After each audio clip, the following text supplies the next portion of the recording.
Today's story is from Acts chapter 5, verses 17 through 29. When Peter and John healed the feet of that crippled man, they started something they could not stop. All the people round about brought their sick to them to be made well, and in a short time the apostles had healed a great many more, all in the name and by the power of Jesus, of course. But the rulers and the chief people in Jerusalem who had arrested Peter and John, and then let them go, had not stopped, hating these two good men of God. Is it not strange that when people start hating, it is hard for them to give up, and they keep on hating more and more? What a bad thing it is, then, for us to let hatred have even a little place in our hearts. Now the high priest, who was the chief man in the church, and who should have been on Jesus' side instead of against him, had Peter and John arrested again and put in prison, expecting to have them tried in court the next morning. But that night, God's angel came and opened the prison doors and told Peter and John to go back to the temple and keep on preaching. The next morning, when the high priest ordered the soldiers to bring the apostles before him, they could not find them in prison, even though the doors were shut and locked.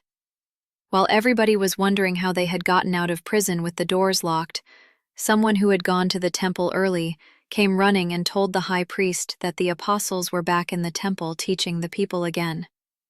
When the soldiers went after them and brought them to the court before the high priest and the council, the high priest stood up and angrily asked Peter, "Did I not forbid you to teach in this Jesus' name, and now you have done it anyway?"